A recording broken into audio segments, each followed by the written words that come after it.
अध्यक्ष महोदय, सुज्ञ परीक्षक, सळसळत्या रक्ताच्या, जिवंत हृदयाच्या आणि शाबूत बुद्धीच्या माझ्या तरुण बंधू भगिनींनो, मी सतीश पाचपुते, विभाग पश्चिम महाराष्ट्र, आज आपल्यासमोर विषय मांडतोय, वेड होता आलं पाहिजे.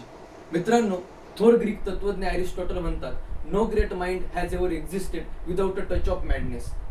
प्रत्येक महान व्यक्तीला या जगाने प्रथमतः वेड म्हटलंय. त्यांनी मांडलेल्या विचारांवरती हे जग हसलंय. परंतु ह्याच वेडेपणाच्या साथीने या महान व्यक्तींनी या जगाचे विचार बदलवण्याला भाग पाडलं. याचं सगळ्यात महत्वाचं कारण म्हणजे सामान्य व्यक्ती जगाच्या विचारांनी आपले निर्णय बदलते, तर वेडी व्यक्ती आपल्या विचारांनी जगाचे निर्णय बदलवते. मित्रांनो, महाराष्ट्र ही संतांची भूमी.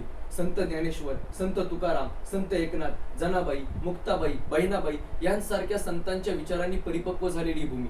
कधी कधी प्रश्न पडतो, आपल्यासारखी सर्वसामान्य व्यक्तिमत्व अशी कुठली गोष्ट मिळवून संतत्व या पदापर्यंत पोहोचतात.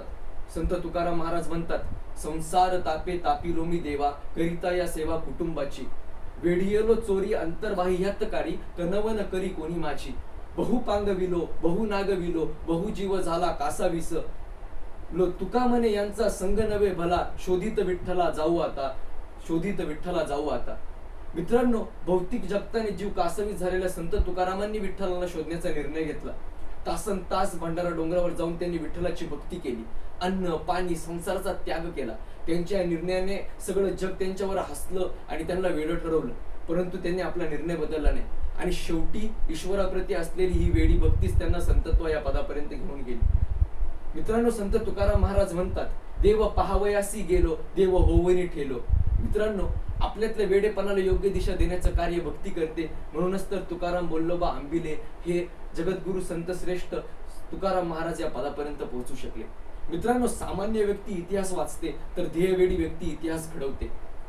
आणि याचं मूर्तिमंत उदाहरण म्हणजे अखंड हिंदुस्थानचे आराध्य दैवत छत्रपती शिवाजी महाराज. मित्रांनो, शिवरायांच्या ध्येयवेड्या संकल्पातूनच हिंदवी स्वराज्य रूपी स्वप्न सत्यात उतरलं. बाजीप्रभू देशपांडे, मुरारबाजी, तानाजी मालुसरे यांसारख्या साथीदारांनी प्रसंगी प्राणपणाला लावत आपल्या वेड्या स्वामी निष्ठेसाठी इतिहास घडवला. ते कठोर अक्षर एक एक त्यातील, जाळीत सुटले कणकर ताठर दिल, माघारी फिरणे नाही मराठी शील, विसरला महाशय काय लाविता जात, ज्ञानातून उसळे तलवारीची पात, वेडात मराठे वीर दौडले सात, वेडात मराठे वीर दौडले सात. कवी कुसुम अग्रजांच्या या कवितेमध्ये 6 साथीदारांना सोबत घेऊन बेलोल खानाच्या सैन्यावर तुटून पडलेल्या सरसेनापती प्रतापराव गुजर यांनी देखील या वेड्या स्वामी निष्ठेपायी इतिहास घडवला. हे आपल्याला सर्वश्रुत आहे. मित्रांनो, जेव्हा पराक्रमाला वेडेपणाची साथ लाभते ना, तेव्हा शौर्य लखलखतं आणि इतिहास घडतो. हेच शिवचरित्र आपल्याला शिकवतं. मित्रांनो, सामान्य व्यक्तीला प्रत्येक समाधानामध्ये समस्या दिसते, तर वेड्या व्यक्तीला प्रत्येक समस्येमध्ये समाधान दिसतं. मग झाडं आपल्यासारखी सजीव आहेत हा विचार मांडणारे जगदीशचंद्र बोस असोत, टेलिफोनचा शोध लावणारे अलेक्झांडर ग्रॅहम बेल असोत, विमानाचा शोध लावणारे राईट बंधू असोत, किंवा बल्बचा शोध लावणारे थॉमस एडिसन असोत, पृथ्वी स्थिर आहे आणि सूर्य पृथ्वीभोवती फिरतोय या जगाच्या धारणेला विरोध करत सूर्य स्थिर आहे, पृथ्वी आणि इतर ग्रह सूर्याभोवती फिरताय हा विचार ठामपणे मांडणारे गॅलिलिओ असो. मित्रांनो, जेव्हा या संशोधकांनी आपले विचार या जगासमोर मांडले, तेव्हा या जगाने त्यांच्यावरती हसलं आणि त्यांना वेडं ठरवलं. परंतु जेव्हा त्यांनी हे शोध सत्यात उतरवले, तेव्हा मात्र जगाची विचार करण्याची दिशाच बदलून गेली. म्हणून म्हणतो मित्रांनो, क्षेत्र कुठलंही असो, जर तुम्हाला यशस्वी व्हायचं असेल तर तुम्हाला वेडं होताच आलं पाहिजे. मित्रांनो, जगात सर्वच कर्तृत्ववान माणसं कुठल्या ना कुठल्या ध्येयापायी प्रेरित असतात.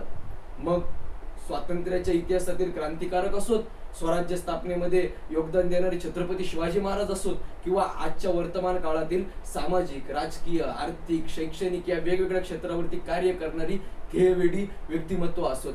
आज आकाशाला गवसणी घालण्याचं सामर्थ्य रतन टाटा, नारायण मूर्ती इत्यादी ध्येयवेड्या माणसांमध्ये. आणि आज हीच लोक तरुणांचं दीपस्तंभ बनवून उभी आहेत. शेवटी जाता जाता इतकंच म्हणावं वाटतं, वेड असावं पराक्रमाचं, कर्तृत्वाचं, निखळ स्वाभिमानाचं, वेड असावं पावित्र्याचं, स्वच्छ चारित्र्याचं, वेड असावं सदाचाराचं, निष्ठेचं, निखळ स्वाभिमानाचं, वेड असावं जन्मभूमीचं, वेड असावं राष्ट्रभक्तीचं. एवढं बोलून मी माझे 2 शब्द संपवतो. जय हिंद, जय महाराष्ट्र. धन्यवाद.